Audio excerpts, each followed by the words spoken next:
daughters. Please clap. Economic power, 4 largest economies in the world. China in PPP, purchasing power parity, USA. Number 3, India. Number 4, Japan. Where is Europe? Missing in action. Let's take a look at the new World Wealth Report. 2020, India's privately held wealth is $8.2 trillion, the 6th largest in the world. And according to this report, by 2020, which is 8 years from now, the average Indian will have twice as much private wealth as the average German or the average British citizen. What do we spend it on? Eating better, looking better, studying better, communicating better, etc., etc.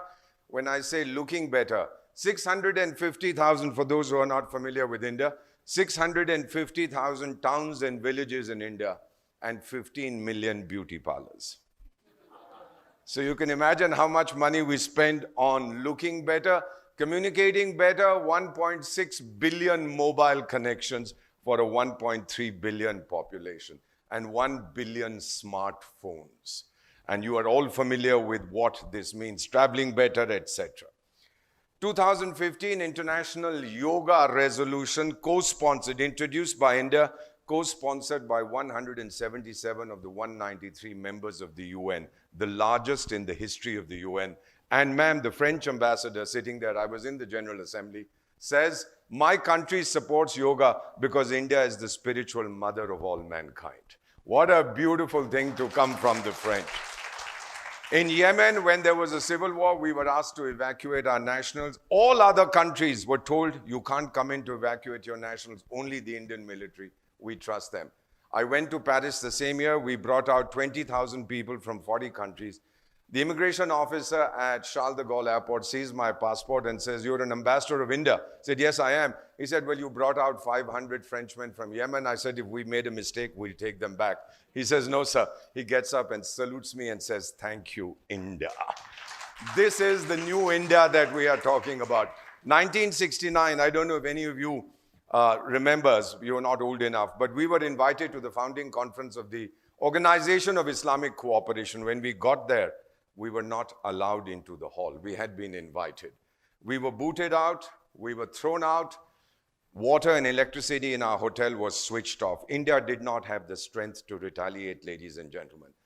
50th founding anniversary of the OIC last year. Who do you think is the guest of honor? Your country, India. So the military rebalancing today, take a look at this. The most powerful militaries. None of these are my figures. These are all UN, various agency figures. Most powerful USA spend a lot of money. Second, Russia. Third, China. Fourth is India. Where is Europe? Still missing in action.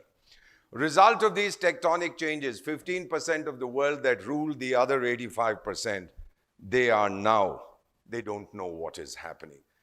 The biggest disease in the developed world, ladies and gentlemen, is depression and loneliness. Britain even has a minister for loneliness. And they are training young people. They say they have 9 million lonely citizens. They are training people to be companions. I sent my photograph saying, these are all rich widows. I would love to be their companion. Then they responded to me, yes, we are lonely, but we are not that lonely. So we have depression, loneliness, while India is bubbling with self-confidence and energy. Thank you, we'll handle it ourselves. 2004 tsunami, Kashmir earthquake, Sikkim earthquake, Kedarnath floods, whatever. Not $1 we take from anybody now. We do it all ourselves. In fact, we help other countries in this.